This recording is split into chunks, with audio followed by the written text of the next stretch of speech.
welcome back to another episode of Big Human Dead. I'm Rob Ayers, and tonight, as always, is my partner, Buddy Black, a.k.a. Neil McKay. How you doing tonight, Neil? I'm okay. How are you? I'm doing all right.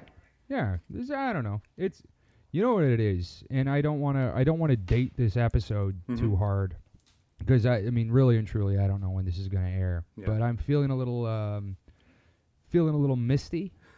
Yeah. I'm not gonna lie. Misty over. What's clouding up your eyes, buddy? It's you know what it is. It's I have, and I think a lot of people would agree with me as well. Labor Day is nigh. Okay.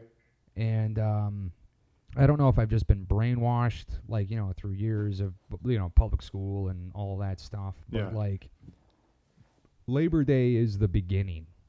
You know what I mean? Okay. Like, it is the beginning. Mm-hmm. Like, I'm feeling, you know, like there's New Year's and there's my birthday and there's all of these anniversaries and all of that stuff, and that's great. That's fine.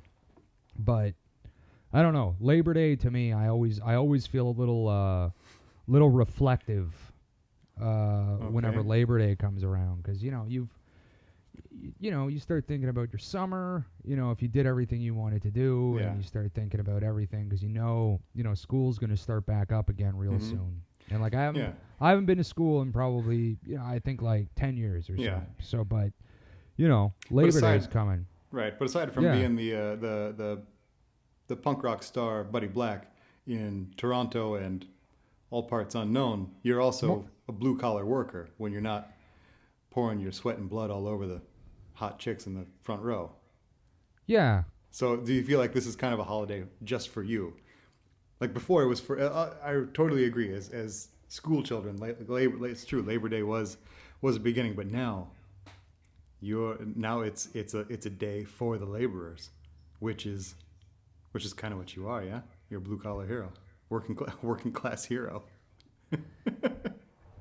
Yeah, I mean, yes. I'm very much the everyman. Yeah. But why is that funny? You know what I was. Yes. It's nice to have a day off, and it doesn't matter if you're a laborer or if you're doing whatever. It's nice to have a day off. Period. Mm-hmm. But I don't know. I was thinking the other day. Like I don't know, it's just one of these things, or it's sort of like born it, like it's bred into you. You know what I mean? Like it's just Labor Day to me, and I would imagine hundreds of thousands of other, at least North Americans anyways, kind of feel the same, kind of feel that same kind of nostalgia or whatever you want to call it. Yeah.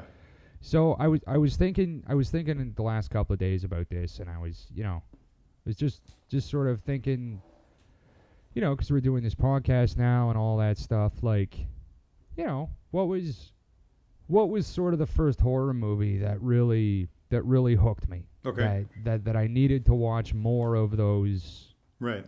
More of those things. Okay. That's what I was thinking, and I think that's what I'd kind of like to talk about tonight, because I'm feeling a little, Yeah. Just a little bit, reflective, I guess. Yeah. Right on. Yeah. So I'm going to let you think about that for a minute. Okay.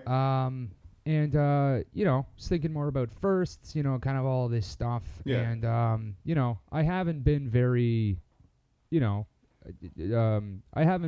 sort of, I can't even think of the word, but, I haven't pushed, my music on this show, really. I don't want it to be about that. I just want to talk to you and have a nice time. But I was thinking the other... Shameless is the word. That's what I'm thinking of. Yes. It's been a long day. Anyways, so from my first record, self-titled, I had a song on there called You Ungrateful Souls. And I was thinking about that the other day, and I was like, you know what, that was a nice song. I really like that song. Cool. So let's get shameless. So right. I'd like to listen to You Ungrateful Souls, and then talk to you about your favorite your first horror movie. Right on. Let's whore it up. Let's whore it up. With Buddy Black. Hallelujah, motherfucker! On my motor serpentine, didn't I was lead you astray? Did I promise you the answer to a question with no answer that I answered anyway? Was I speaking out of turn, contradicting all my lies, and turned you all against each other when in truth I am the villain that you really should despise? Mama said I always had a way with words, but didn't know just what she meant until right now. I'm meant to lead, I'm meant to lead. It is my destiny. I'm meant to lead, I'm meant to lead. It is my destiny. Don't assault me with a trial. We know I'm guilty anyway. I'm telling you all of the things you need. A desperate leader here but didn't have the guts to say.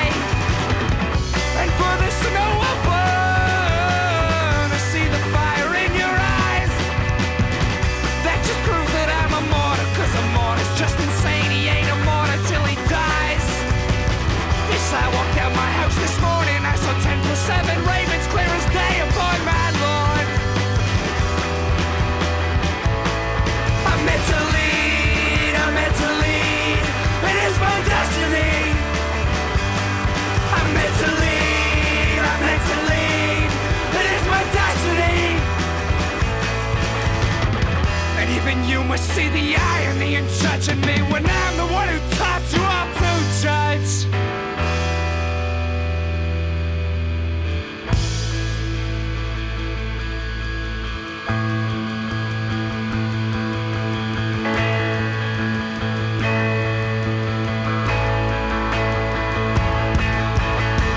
And you ungrateful souls are saved with my direction. Your objection isn't worth the life you speak. And sure, humility's a virtue, but don't think that that won't hurt you. Since the dawn of time, the strong have led the weak. But who among you has the gallowing and smile it takes to give your faded souls the spot they need?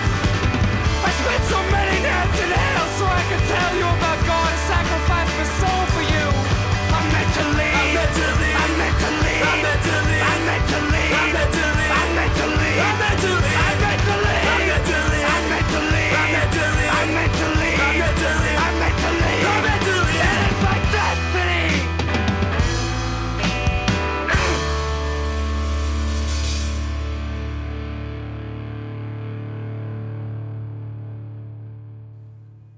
All right, and we're back.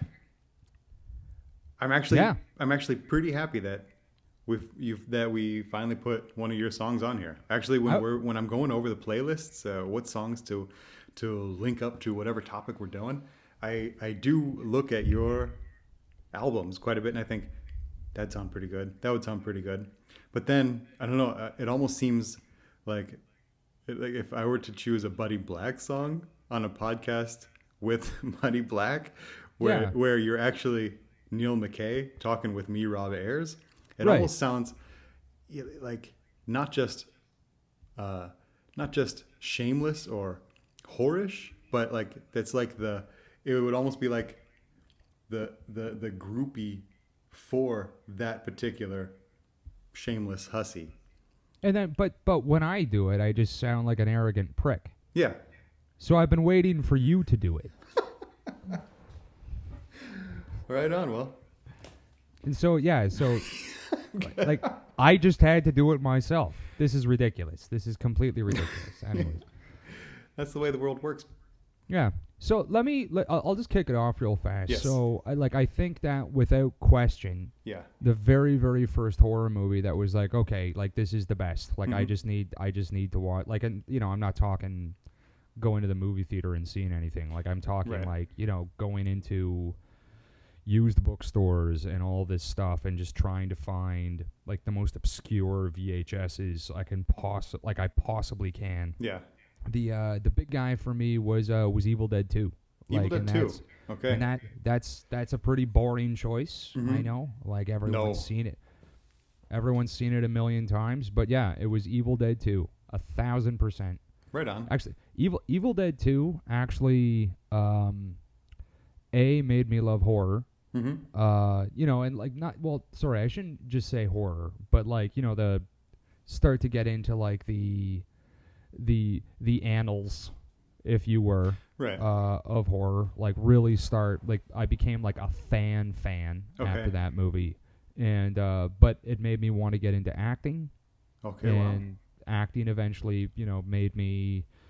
Was it like Ted sort Raimi of- or Bruce Campbell that rang your bell? Oh, it was BC, of course. It was Okay. absolutely Bruce Campbell. Yeah, no, 100%, I know. 1000%. Not But yeah, Ted Raimi in the grandma suit.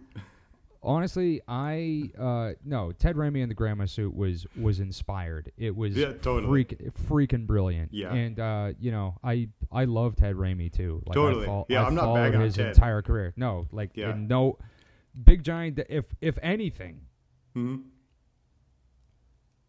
Big Human Dead are supporters, are proponents Oh, without a doubt, yeah. of Ted Raimi. Yeah. like just 1000%. Like Yeah. with it, no joke, not just because we're on the subject and we have an open platform being broadcast out to the world at large, but like Look- Ted look- Raimi, when I see Ted Raimi pop up in a movie, that movie is, without a doubt, at least 50 to 75% better, automatically.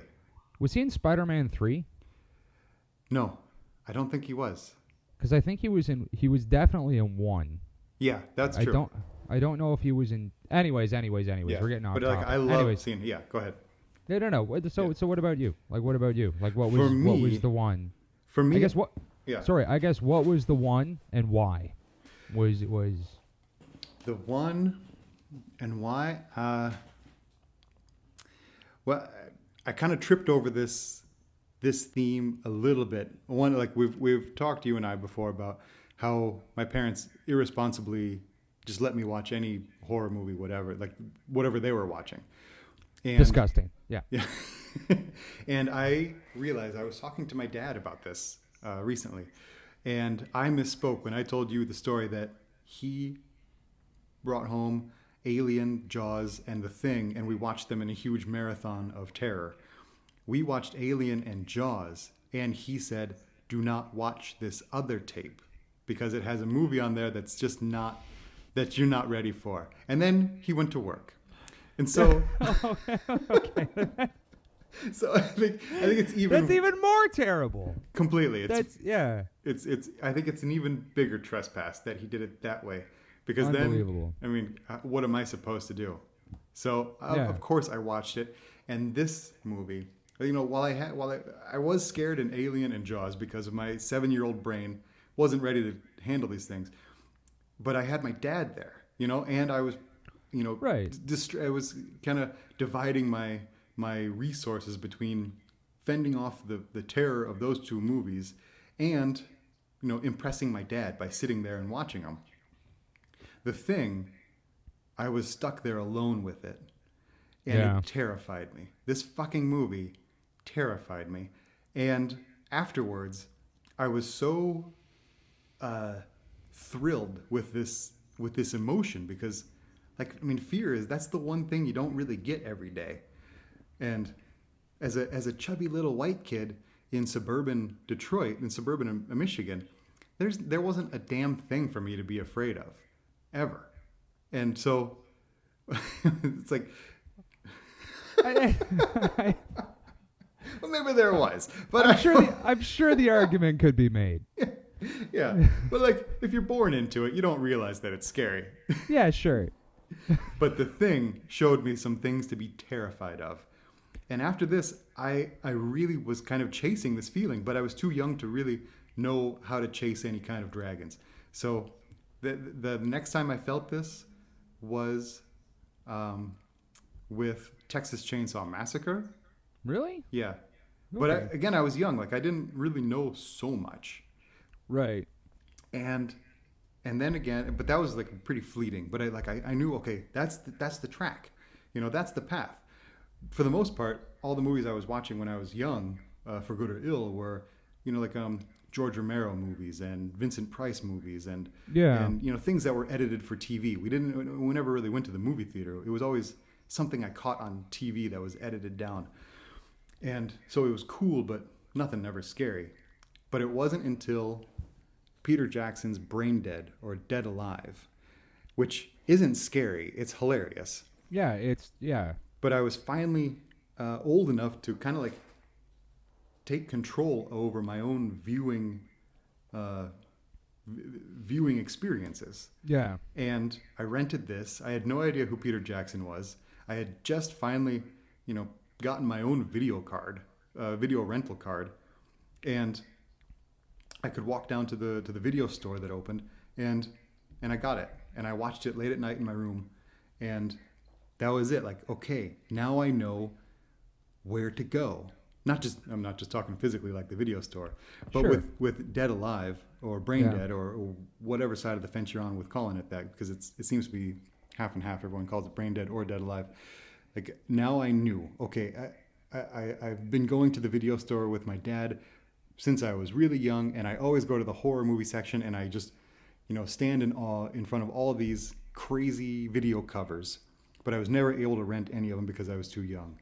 And so I was at the mercy of whatever's on TV or whatever my dad was watching. Now I have this. It was really like a hook. Like, Dead Alive hooked me.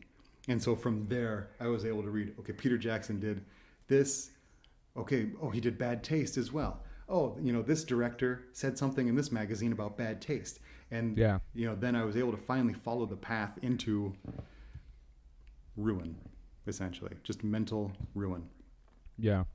I think when I was, cause it was in high school. Like, I don't know. I think at one time, like, just my VHS collection, like, just in horror tapes alone, was something like upwards of 300 tapes. Like, Nice. it was ridiculous. I gave them all away. Like, I just threw them all out. I had I snapped, and it was awful. Like, it was just crazy. But anyways, yeah, no, I think for me it was, like, I loved just how much fun everyone was having in Evil Dead 2. Yeah. Like, it just seemed like a riot. Like, even though people were getting,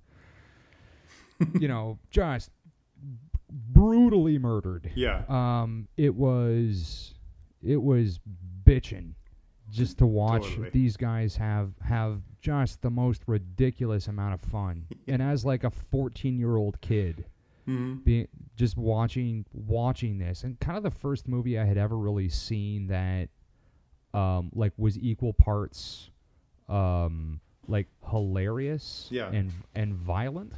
Okay. It was so cool to see this go down. And kind of from that point onward, like, me and like two of my buddies from that time, like, it just became like a challenge to just like, hey, I found this movie, Yeah. it was made in 1980, like, it was direct to VHS. Right. It was, the box still says that it's brought to you by Family Time, whatever it is, because that was like a direct to video kind of thing at that time. Right. And yeah, it was like really, really like it just, like, we have to go deeper. Yeah. Like, it was just trying to this. see like every classic thing that I possibly could. Yeah. Just trying to, like, man, Anchor Bay. Boy, Anchor Bay. Anchor Bay was the... They deserve a just Lifetime Achievement Award. Exactly. Was like the cool uncle I never had. Right. Like, Anchor Bay, like, brought all of these... like, and in their full glory, because at the end of all of the Anchor Bay VHSs, there was, like, the trailer. Yeah. And they had, like, the North American trailer, and then the European trailer, Right. and then, if they had a music video, there would be a music video. Like, it was everything. Everything that had to do with Right.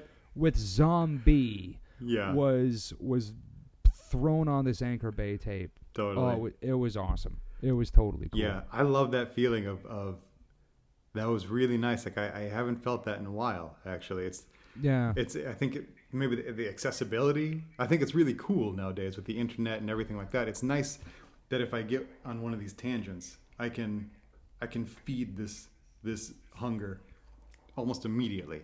Yeah, exactly. And it's cool. But back then it was really like the the journey was as satisfying as the destination, blah, blah, blah. Exactly. It was really like an effort. Like you really had to want it. I know you and I have talked a number of times just about like the downloading culture, which I know is something that's affected me as a musician and has affected you as. I'm not saying that I'm Metallica. Like I'm not saying that like you screwed me out of billions of dollars. It's just I'm competing with you can have my record for free. Like all of my records are available for free online because I don't believe on Bandcamp, right? Yeah. But That's Bandcamp. But yeah, Buddy Black, Bandcamp.com. Thank you so much. This is what I've been trying to get you to do. Shill for you. Yes! If I do it, I sound like an asshole. If you do it, it's fine. Anyways, if you do it, I can go like, oh, Rob, they don't need to hear that. No, but like I don't know, downloading culture is it's immediate gratification. Yeah. And anything that isn't freely available to download is not worth downloading, which is balls because I mean both you and I have discussed that neither of us download anything anymore. You know, like we're like if I really want it, I'll pay for it, or if I'm really hurting for homes on homes, like I'll I'll get cable, like it's fine. So yeah, totally. But and especially since I've gotten I don't know more. Try to get more not tried since I've gotten professional with like I'm in comics, so we met over comics essentially. Like it was you did an album and I did an album cover for you, and then there was this whole story on the road to Waterloo, your album. I heard it, and then we came up with this crazy idea of doing the comic book. Yeah, and I've been doing comics for a while, and like I see so many torrents for comic books, and it's like we're not getting paid shit already, and so it's rough because it's so available. It's essentially my dad leaving a cassette tape of The Thing in the house and leaving me alone and saying don't watch this, but it's right there. It's right there. I shouldn't. I'm gonna disappoint Dad, but and so. Yeah, I think my problem with the whole download culture is that if the White Album is not my favorite album, but if you're gonna get into to like music, specifically sort of like alt rock, you know what I mean, you should probably listen to the White Album. Yeah, okay, fair like enough. It has value. For like whatever that value might be, it absolutely has value. And once you remove that value, what is it? Like there's a lot of really important, like art that's been out there. Yeah. And once you just remove the value from it, it's worthless. Completely. Yeah, I agree. And maybe not. I don't know. Not literally, I guess. No. But the perception is that there is no value. I don't know. I'm feeling weird today. I'm all like Labor Day is coming up. I just really kind of kick back, Grandpa. Come on, lay off, Jesus. Anyways. Yeah. So as a lot of people know, I've always kind of wanted to be a game show host. I think all of us kind of wanted to be a game show host at one time. Yeah, fair enough. So yeah, I invented a game show, and I would like for you to be our first contestant. Awesome. So without further ado, here is True or False with Buddy Black. True or false with Buddy Black, lots of groovy moving facts. True or false with Buddy Black, that is the show. Lots of prizes to be won, play at home, it's so much fun. True or false with Buddy Black, you're going to lose your soul. Hi and welcome to True or False with Buddy Black. Tonight my guest is Rob Ayers. How you doing, Rob? Hi, I'm so excited to be here tonight. Well, thank you for choosing me. Yeah, you're welcome. Anyways, so Tonight we'll be playing for $10,000 cash Oh my god. and a chance to participate in the semifinals later this season during Sweeps Week. I'm gonna get a new range oven, honey. Yeah, cool. Yeah. However, if I win, Yeah. I get your soul. Oh wow. Yeah. That's that's a steep difference right there. All right. Yeah. Yeah. I think I can do it. I think I can handle it. So, do you agree to play True or False? Yes. I agree to play. That true wasn't the or false. question. Huh? Do you agree to play True or False? No, true. Correct. That is one for you. Wow. That is okay. you've already got 1 point. Here we go. Okay. So, without further ado, round one. Okay. So, question. Lance Hendrickson has appeared in over 200 movies. True or True. false? False. Really? Lance Hendrickson has appeared in over 200 talkies.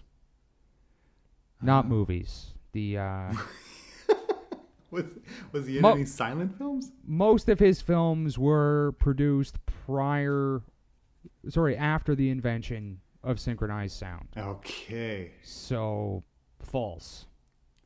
Now I see which way this is going. Okay. Yeah. Okay. Okay. Okay. I'm really That's okay. It's okay. dealing It's with okay. Mephisto on this one. I didn't realize. No. It's pretty clear. You just Talkies. got to pay attention. You know what Lance, I'm saying? sorry. I let you down on this one. Lance is Yeah, a yeah, hero yeah. of mine, as he should be for everyone. Yeah. So, okay, question 2. Mm-hmm. Lord of Illusions Uh-huh. was a decent film. True or false? Oh, man. Can I answer on particular scenes, or is it just the movie as a whole? I say true. False. No, it really wasn't. What? Scott Bakula. Yeah. Scott Bakula. It's cool. Scott Bakula. Judges? Ah, fuck. Don't send Scott to the judges. Okay. All right. no, It's no. 0-0. Well, no. It's, you're 1 for 3. Okay, I got 1 for 3. Right? Okay. I'm packing up my soul as we speak.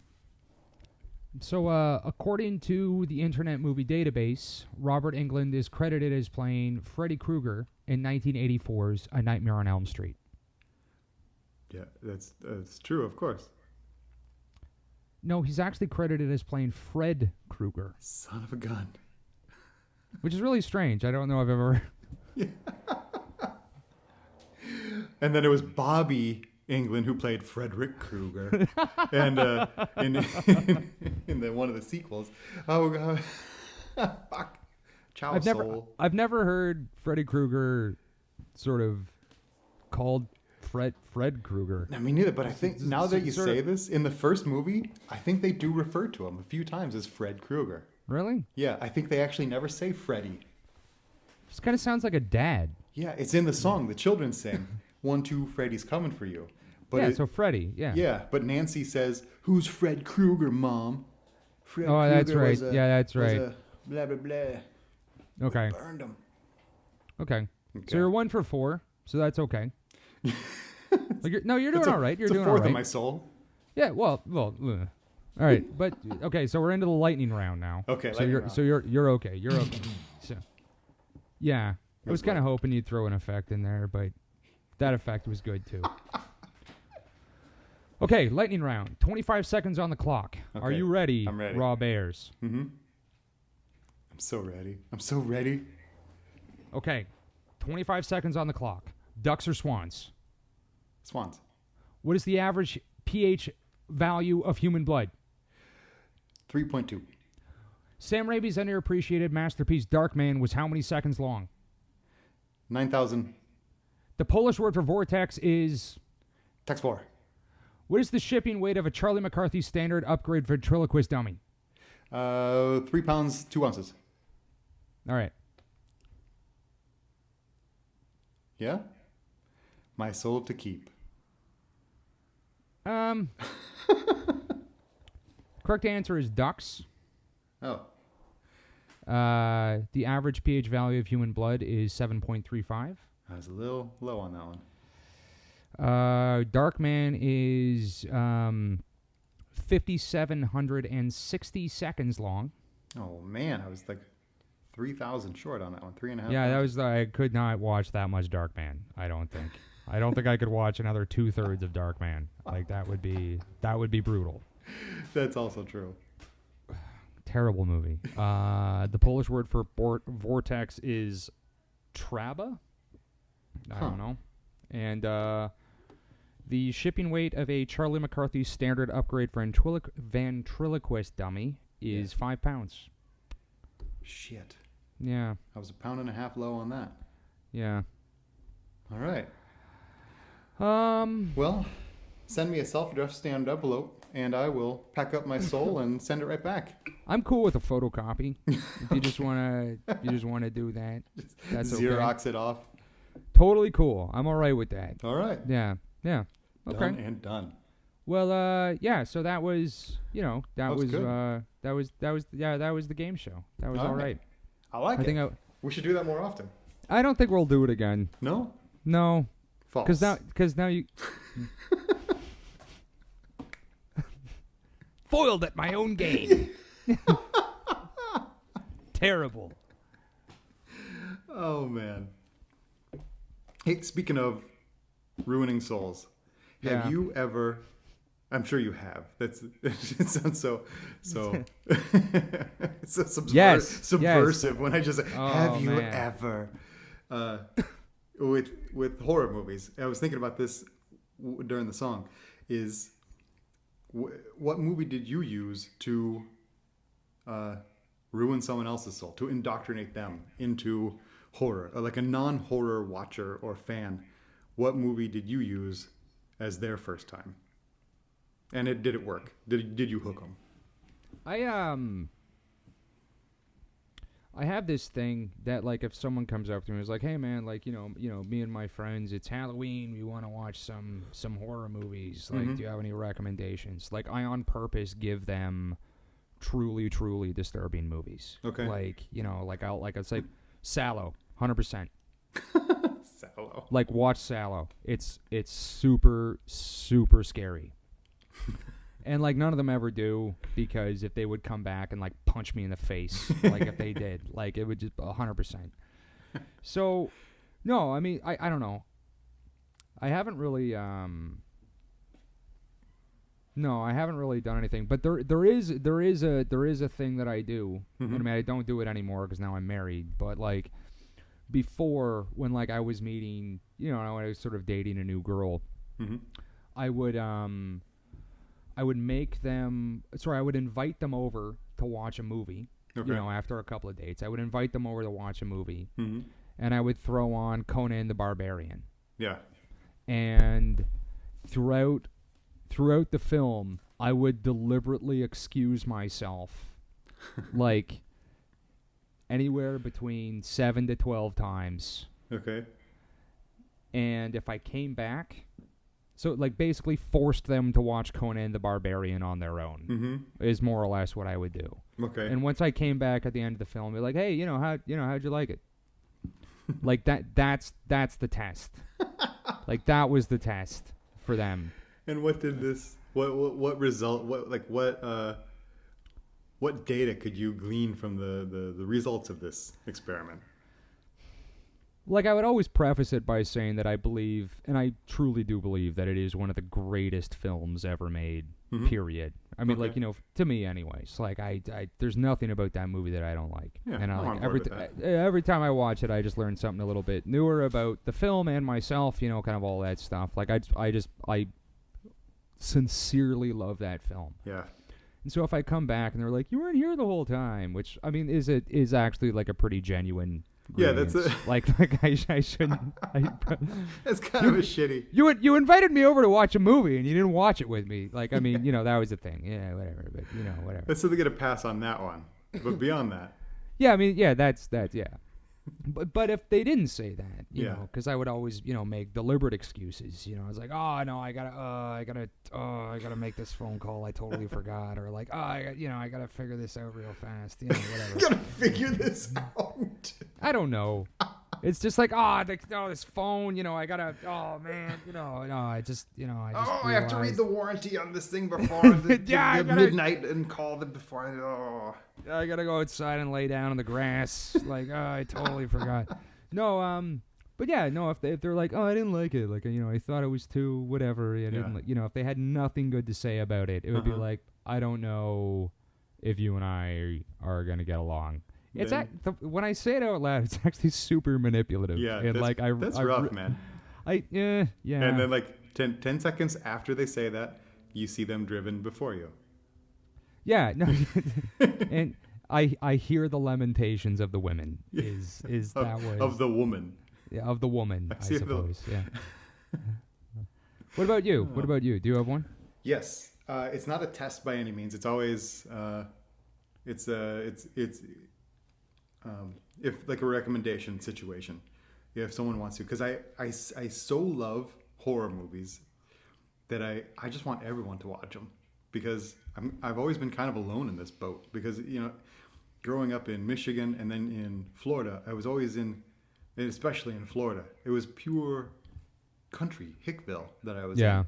And so I never had anyone to share it with me. So I'm all for hooking everyone. And so I always give them, as an example with Cassia, my girlfriend, she was totally terrified of horror movies. But she knew that I loved them. And when we started hanging out, before we, you know, like the build up to the relationship, she would come over, or I would go over to her apartment, and we would watch movies. And she's, you know, we've known each other for 10 years, and we started going out 5 years ago. And so I never actually thought to ask, you know, do you want to watch horror movies? I just kind of knew that she's a little sensitive. She likes the nature. She likes beautiful things. And so she's weak. Is what you're sort of saying. She's a little, a delicate snowflake. She's doughy. I hope she never listens to this. She's all the way over there. There's nothing she can do to me. Yeah, it's true. Exactly. So she's gonna kill me twice. No, she's super strong and super badass. What little I know of Cassie, I like her very much, and that's not just me backpedaling. That's also what little I know of Cassie. I like her very much. Right on. Yeah. And so but I knew she had a delicate constitution when it came to movies. But as you know, the sensitive boyfriend I am, I drove ahead with showing her horror movies anyway. Sure. And to soften this blow, I first did Texas Chainsaw Massacre, the first one from 19. Yeah. And I really like this movie. I like the whole Texas Chainsaw Massacre series. But I believe I have been desensitized from a very young age. And so this movie is really fun for me. Mm-hmm. It wasn't so fun for her. And it's a little rough. It's a little abrasive of a movie. It's the, you know, the probably like the number one classic exploitation movie. Yeah. It's not a first date movie. Not at all. No. That's true. No. So to kind of blow out the fire of Texas Chainsaw Massacre and liven her spirits back up and let her know that everything isn't all, you know, dismal hopelessness in the world of horror. Right. I swept in with Dessert, which was Frank Henenlotter's Basket Case. Okay. And I feel like this combo for the non-horror watcher is really, it's really the way to go. Like you hit him with Texas Chainsaw Massacre, which has this huge mythos and fan base and everything. Like, even if you're not a horror movie fan, you've heard of Texas Chainsaw Massacre. You probably even know the story because it's so talked about. It's so whatever. And your expectations are probably going to be way overblown anyway, because everyone says it's the scariest fucking thing I've ever had. Blah, blah, blah. It's not the scariest thing. It's really cool and it's a good movie, but it's not the scariest thing. And then, when you see this, and I think it's a well-made movie, that it is dismal. And then you get to have fun with Basket Case, which I think is almost perfect. This movie is amazing. This movie shows that you can have like a really fun time as well as a really rough time. Yeah. Yeah, I think it's like two ends of a spectrum. Not the full spectrum of horror, obviously, but of, I guess, what would it be? Standard horror? Like the super serious and the super not serious. The one where you can't see the strings and how it's done. And then you have Basket Case, which you can clearly see how everything was done with this weird foam puppet, this tempera paint blood. But it's still, there's no winking at the audience. It's all this like a middle ground of horror, I think. Yeah. This is what you're going to get if you come into this genre. Yeah, I can see that. I can see how that would be a nice meal, sort of as you put it. Yeah, I can see how that could sort of be a nice meal. Yeah, it's a much I can see that. more concise, better way to put it. A nice meal. Yeah. I don't know. We watched, I think pretty early on into the relationship, me and my wife watched just like one day I just like snapped and I'm like, I need to watch all of the Full Moon classics again. Like this just needs to happen. And so we watched like Puppet Master and like Head of the Family and all that stuff. I'm like, I just can't. Oh like my God. It's like, baby, I can't be with you unless we go out tonight and buy like Puppet Master and Castle Freak. Like I can't. Full Moon classics, man. So good. What happened to you? It's beautiful, but I think I've never heard anyone have this kind of urge. You never get those cravings? No, I do. I just never heard anyone seen all of them. What? Full Moon's great. What are you talking about? Yeah, what? Doll Man? Come on. Doll Man versus the Demonic Toys? I could watch that movie. I've seen it a couple of times. Like, it's pretty good. Yeah. I don't know. Like, there's something about the early 90s. Yes, I like these. Like, there's a cheapness, and I feel like they're still in the transition period between the 80s and the future. In the mid-90s, there's something about this clean video look that, I don't know, man. I don't know what it is. It looks like... I think it's beautiful. I think it's awesome. I think it's so DIY. It's incredible. Like, I know exactly what we're doing. We didn't even call this movie anything interesting. We called this movie Doll Man versus the Demonic Toys. In many ways, it was the first Avengers. Okay. I dig it. I'm on board with this. And yeah, it's just like, yes, we edited this film on a ColecoVision. Yeah. Yeah. I actually saw a real movie edited on the Coleco. Really? Yeah, Dr. Hackenstein. Cool. I swear to God, there was a star wipe and everything, and just like, and right like, on. it was bitching. It was so awesome. Oh man. Anyways, I think we've sort of. Yeah, I think we exhausted this one. I think we won. I think we beat this episode. Yeah. We won this theme. This episode will be Xeroxing its soul and sending it to us. Straight up. Hell yeah. Right on. So, if you have any recommendations of your own, tell us what your first movie that hooked you into horror, or your movie that you hook other people into horror, or if you think that I'm just total bullshit, not digging the Full Moon mid-90s classics. Full Moon is awesome. Or if you have any